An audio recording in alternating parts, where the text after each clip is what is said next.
what's up you guys, it's Dorothy and welcome back to my channel. In today's video we're going to go into part 2 of chapter 4 of The Mothers and Daughters of the Bible Speak by Shannon Bream. So let's get right into this video. This video is going to contain topics about the Bible. If you do not wish to continue, I suggest you click off the video now. You have been warned. Rebecca, the wife and mother. Genesis 25:20 tells us Isaac was 40 years old when he and Rebecca married. Just one verse later we learn that Rebecca was barren and Isaac prayed for her. Remember that Abrahamic covenant depended on Isaac's wife to have children who would become a great nation. Genesis 12:1-3. The pressure was on. God heard Isaac's pleas and Rebecca conceived. It's not until verse 26 that we learn Isaac was 60 when she finally gave birth. That's not an insignificant fact. 20 years of waiting for motherhood, of Isaac's prayers and the delay in God's answer. What were those years like for this couple? Like Abraham, Isaac knew of God's promises about his descendants and what was to come. Was Isaac able to rest in that? What about Rebecca? We learn nothing about the conversations they had during those 2 decades of longing for a child. When she finally became pregnant, Rebecca apparently didn't have an easy time of it. Long before ultrasound imaging, it's hard to imagine she could know twins were coming, but she was definitely having trouble. We see her go to God in prayer, asking for his explanation about her struggle. Rebecca and Isaac were living in Beer-lahai at the time, a very place where Hagar, who was a servant of Abraham's wife and bore him his son Ishmael, encountered God while she was on the run. Beer-lahai translates to the living one who sees me. Exactly what Hagar experienced when God connected with her in that place. Genesis 16:13-14. One generation later, we witness Rebecca also going to God in turmoil and hearing directly from him. The Lord said to her, 2 nations are in your womb, and 2 peoples from within you will be separated. One people will be stronger than the other, and the other will serve the younger. Genesis 25:23. After all that waiting, Rebecca learned that she was having 2 babies, and they were destined to be separated. It's easy to imagine that Rebecca thought any and all children she had would be a part of the great nation that had been promised, but after God's revelation, it seemed clear they would be 2 different nations. That couldn't have been easy to digest. God was declaring his sovereign choice to the younger over the older. The boys grew up, and Esau became a skillful hunter and the man of the open country, while Jacob was content to stay at home among the tents. Isaac who had a taste for wild game, loved Esau, but Rebekah loved Jacob. Genesis 25:27-28. These were obviously 2 different boys with 2 very different interests. It doesn't seem like Isaac and Rebekah did much to bridge the gap between the boys. What might have happened if the parents had simply accepted God's prophecy and worked together to prepare their sons for their future God had planned for them? Rebecca was probably thrilled to have a child who wanted to share her world, who didn't mind hanging out with his mother and her servants in the tents. He would have been the child she could rely on to help her with the chores, who learned the ways of managing a household, who slowly became her right hand. Rebecca had no more children after the twins, so there would be no daughter to share her world. It must have appeared like such a gift to have this son who wanted to inhabit her world with her, who preferred her company to his father's or his brother's. Isaac's love for Esau too seemed to be about enjoying what his son could do for him. It's hard to avoid the interpretation that these parents started using their children as the main emotional connection instead of the connection they should have shared as spouses. As Isaac grew closer to Esau and Rebekah grew closer to Jacob, did a gulf grow between husband and wife? Here scripture shows us a picture of a truly unbalanced family where the connection between husband and wife has been spurred by the connection between parent and child. It's easy to see how gradual that might have been and how natural it might have seemed to both Isaac and Rebekah for a chasm to open between them as they both poured into emotional energy into the child they felt best reflected them individually.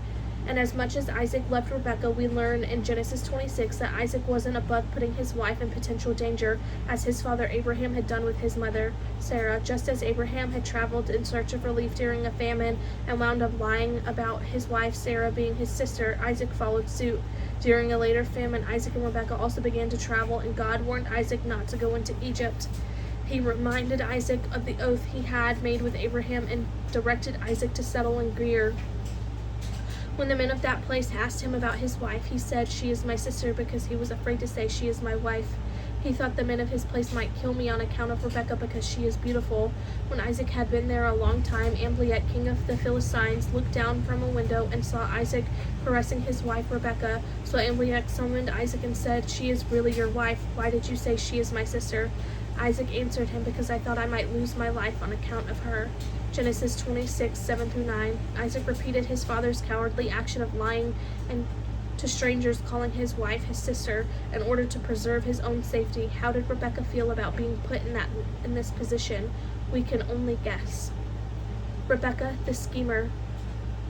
When next we see Rebekah, some time has passed. Isaac's situation in the land had steadily improved, unlike his father Abraham, whose wealth derived purely from his flocks and whose roots were nomadic. Isaac stayed in one place long enough to become a farmer. Scripture tells us Isaac planted crops in that land and the same year reaped 100-fold because the Lord blessed him. The man became rich and his wealth continued to grow until he became very wealthy. Genesis 26, 12-13. His relationships with the Philistines were guarded and respectful. They were clearly envious of his powerful and wealthy man, though King Amalek cultivated friendly relations with Isaac, Genesis 26, 1-22, but while the family's standing increased in the world, relationships within the family continued to deteriorate. While Esau might have been bringing back all the hunting trophies, his twin brother Jacob, younger by a few minutes, was constantly looking for an edge. Ironically, Jacob was also a hunter, but Esau was his prey. Was the prophecy about the brothers' conflict in the back of his head? It's hard to believe Rebekah hadn't told her favorite son about the word from God. Perhaps this is why, as the difference between Jacob and Esau grew, Jacob jumped on the opportunity to exploit Esau in a moment of weakness. Once when Jacob was cooking some stew, Esau came in from the open country, famished. He said to Jacob, "Quick, let me have some of your red stew. I'm famished." This is why he was also called Edom. Jacob replied, "First sell me your birthright." "Look, I am about to die," Esau said. "What good is the birthright to me?" But Jacob said, "Swear to me first." So he swore an oath to him, selling his birthright to Jacob. Then Jacob gave Esau some bread and some lentil stew. He ate and drank, and he got up and left. So Esau despised his birthright. Genesis 25, 29-34. Why would Esau do such a thing, treating his inheritance so carelessly? The way he responded to Jacob's demand, "I am about to die. What good is the birthright to me?" shows that he was far more interested in satisfying his immediate physical hunger than in fulfilling his responsibility to the family. And responsibility to this family, which is the beginning of Israel, was a bigger deal than to your average everyday family. Arrogant and unreflective, Esau let his cravings drive him into all sorts of rash decisions. Scripture says that his marriages to foreign women were already causing problems in the family and may have contributed to Esau's unserious nature for as the text says, he despised his birthright. Genesis 25-34. Though Jacob's clearly leveraged the situation, Esau was not helpless. He's later called out in the book of the Hebrews for so flippantly giving up something of such great value. See that no one is godless like Esau, who for a single meal sold his inheritance rights to the oldest son. Afterward, as you know, when he wanted to inherit this blessing, he was rejected. Even though he sought the blessing with tears, he could not change what he had done. Hebrews 12:16-17. And I'm going to leave it off right there. I will see you guys in part 3 of chapter 4 in the next video. Bye!